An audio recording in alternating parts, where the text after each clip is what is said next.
ஆவதும் பெண்ணாலே அழிவதும் பெண்ணாலேன்னு சொல்லுவாங்க. அது வந்து ஜஸ்ட் வாக்கியம் தான். சூப்பரா இருந்தது. லைக் எல்லாருமே சூப்பரா நடிச்சிருந்தாங்க.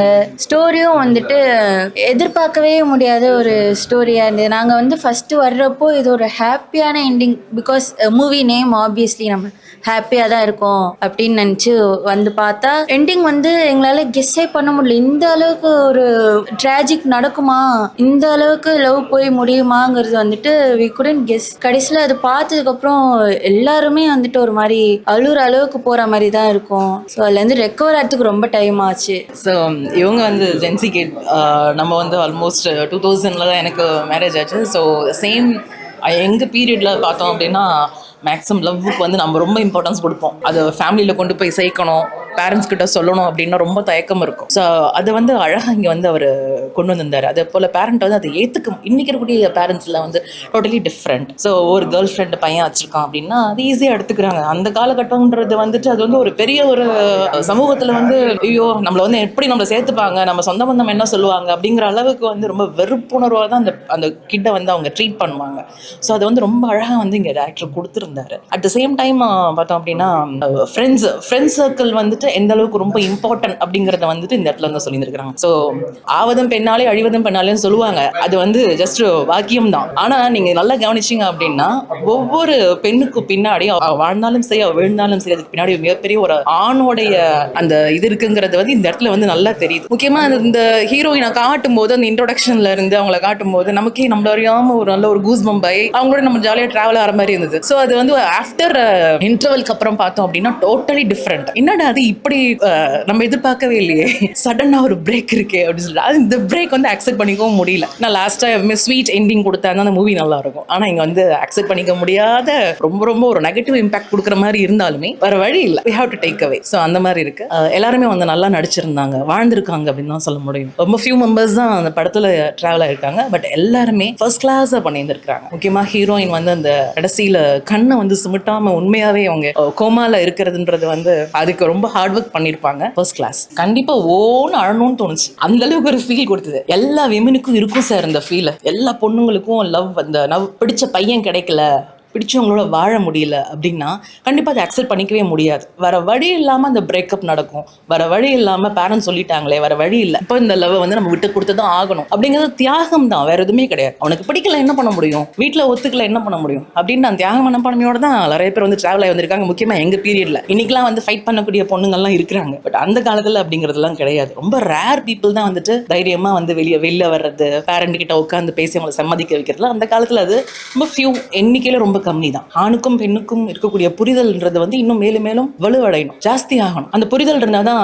ஒரு பொண்ணு வந்து பேச வர அப்படின்னா அவ வந்து அந்த பொண்ணு அப்படிதான்டா, அது எல்லா பசங்களோட பேசிட்டு தெரியும்டா, அது அப்படிதான்டா அப்படின்ற மாதிரி முத்திர குத்தாம அந்த பொண்ணு ஏன் பேச வருது, அவ என்ன சொல்ல வர அப்படின்னு ஃபர்ஸ்ட் வந்து காது கொடுத்து கேட்கணும். இந்த படத்தை நீங்க பாத்தீங்க அப்படின்னா லாஸ்டா வந்து டைரி எடுத்து அந்த ஹீரோ உட்காந்து படிப்பார். ஓகேங்களா? அந்த டைரியில வந்து மேக்ஸிமம் பார்த்தோம் அப்படின்னா எம்டி பேஜஸ் தான் இருக்கும். ரொம்ப ஃபியூ பேஜஸ்ல தான் அந்த ஹீரோயின் எழுதியிருப்பாங்க. பிகாஸ் அவங்க லைஃப்ல வந்து எழுதுறதுக்குன்னு பெருசா ஒன்றும் இருக்காது, வெறுமை தான் அவங்க அதிகமா அவங்க வந்து பார்த்துருப்பாங்க. அப்படின்னும் போது ஸோ அந்த ஹீரோ அதை படிக்கும்போது ரொம்ப ஃபியூ பேஜஸ் தான் அதில் எழுதியிருக்காங்க. எழுதுன அத்தனையுமே பார்த்தோம் அப்படின்னா அவர் பத்தி தான் எழுதியிருப்பான். ஸோ அவரை தான் அவங்க வாழ்க்கையாவே நினைச்சிருக்காங்க. இந்த இடத்துல பாத்தீங்கன்னா அவருக்கு வந்து புரிஞ்சுட்டே போயிட்டு இருந்திருக்க மாட்டாரு.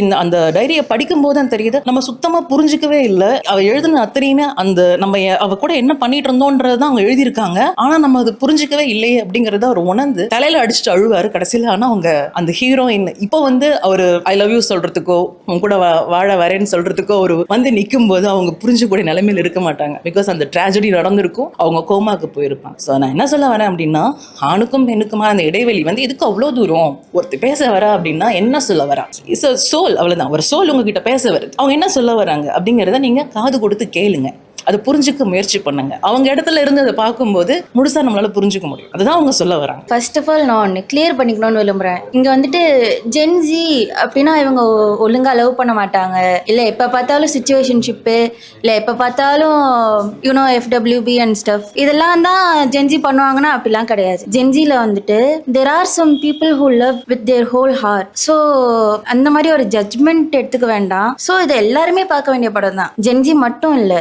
2005ல லவ் பண்ணவங்க மட்டும் இல்லை, எல்லாருமே பார்க்குற படம் தான் இது. லவ்வுக்கு வந்துட்டு ஹேஸ் நோ டைம். ஸோ ஒருத்தவங்க விரும்பி லவ் பண்ணுறாங்கன்னா எல்லா ட்ராஜடியும் நடக்க தான் செய்யும். பட் இந்த டைமில் வந்துட்டு என்ன சொல்கிறது, சில பேர் வந்து நடுவுலையே ரியலைஸ் பண்ணுவாங்க இது ரியலிஸ்டிக்காக நல்ல ஒரு எண்டிங்க்கு போகாது. அவங்களுக்கு வந்து தே கேன் ஃபோர்ஸீ த ட்ராஜடி. அதனால அவங்க என்ன பண்ணுவாங்க, பிரேக்கப் பண்ணிட்டு மூவ் ஆன் ஆவாங்க. பட் இதுலேயும் தப்பு இல்லை. ஸோ அவங்க வந்து அப்போ என்ன யோசிக்கிறாங்க, ஒருத்தர் நல்லா இருக்கணும், தனியாக இருந்தாலும் நல்லா இருக்கணும், நீ தூரமாக இரு, நல்லா இரு, அதுவே எனக்கு போதும், அதுவும் ஒரு லவ் தானே. ஸோ அதான் நான் சொல்ல வரேன். இது வந்துட்டு ரொம்ப அழுகுற மாதிரி தான் எனக்கும் ஃபீல் ஆச்சு. நான் எல்லாருமே சுற்றி இருக்காங்கிறதுனால கஷ்டப்பட்டு அடக்கிட்டு இருந்தேன். ஆனால் இதுவே நான் தனியாக இருந்ததுன்னா ஓன்னு உட்காந்து அழுதுருப்பேன். எப்படிலாம் அவ்வளோ நல்லா இருந்த ஒரு பொண்ணோட லைஃப் வந்துட்டு இப்படி போயிடுச்சு. அவள் வந்து கடைசியில் இண்டிபெண்ட்டாக அவளோட லைஃப்பை கொண்டு போயிட்டு இருப்பா. இந்த ஒரு விஷயத்தினால ஹோல் லைஃப்பும் போகிறது வந்துட்டு என்னால் தாங்கிக்கவே முடியல. அதே சமயத்தில் அந்த ஒரு நல்ல லவ்வும் வந்துட்டு போயிடுச்சுங்கிறது ஐ குடன்ட் பிலீவ் இட். ஆனால் இட்ஸ் அ சேட் ரியாலிட்டி. என்னதுன்னா பசங்க வந்துட்டு பொண்ணுங்களை தப்பாக எடுத்துக்கிறது, அப்புறம் ஈஸியாக அப்ஜெக்டிஃபை பண்ணுறது, இது அந்த காலத்துலேருந்து இப்போ வரைக்குமே இருக்குது. ஸோ அதெல்லாம் வந்துட்டு இந்த மாதிரி ஒரு ட்ராஜடிக்கு லீட் ஆகுதுங்கிறது எல்லாருமே பார்க்கணும், எல்லாருமே இதை புரிஞ்சுக்கணும். ஈஸியாக ஒருத்தவங்களை வந்து எடுத்தோடனே ஜட்ஜ் பண்ணிடக்கூடாதுங்கிறது வந்து இந்த படம் நல்லா காமிக்குது. ஒருத்தவங்களுடைய ஃபீலிங்ஸையும் அரவணைச்சு புரிஞ்சுக்கிட்டு டைம் எடுத்தாலும் அது புரிஞ்சுக்கிட்டு ஒருத்தர் பேசி அண்டர்ஸ்டாண்ட் பண்ணிக்கிறது தான் வந்துட்டு லவ். ஸோ எல்லாரும் அது தெரிஞ்சுக்கிறதுக்கு இந்த படத்தை வந்து பார்க்குறது ரொம்ப நல்லது. ஆக்சுவலி இது எல்லாருக்குமே பிடிக்கும் தான்.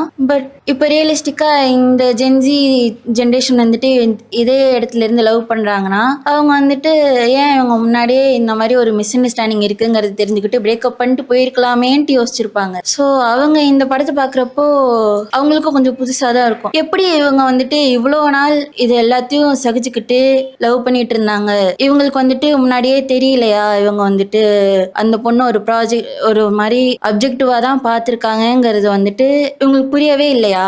அந்த மாதிரி தான் வந்து ஜென்சி பார்ப்பாங்க. கொஞ்சம் இன்னசென்ட்டாக இருக்காங்கங்கிறதும் பார்ப்பாங்க. பட் அவங்களோட இன்னசென்ஸ் வந்து எனக்கு பர்சனலி ரொம்ப ரெசினேட் ஆச்சு. ஃபர்ஸ்ட் ஆஃப்ல வந்துட்டு இந்த மாதிரி ட்ராஜிக்காக போவோம் அந்த மாதிரிலாம் ஒன்றுமே இல்லை, ஜாலியாக தான் இருந்தது. ஃபர்ஸ்ட் ஆஃப்ல அவங்க வந்து ஜாலியாக லவ் பண்ணுறது, அந்த மாதிரி வெளில போகிறது, அப்புறம் ஃப்ரெண்ட்ஸோட ஜாலியாக இருக்கிறது, இட் வாஸ் கிரேட். லைக் அந்த காலத்தில் வந்துட்டு காலேஜ் போகிறவங்க, இப்போ என்னுடைய அப்பா அம்மாவுக்கு அடுத்த ஜென்ரேஷன், அவங்களாம் வந்து காலேஜ் போகிறப்போ எப்படி இருந்ததுங்கிறத நல்லா காமிச்சிருக்காங்க. அவங்க பேசுகிற லாங்குவேஜ்லாம் புரியுது அவங்களுக்கு.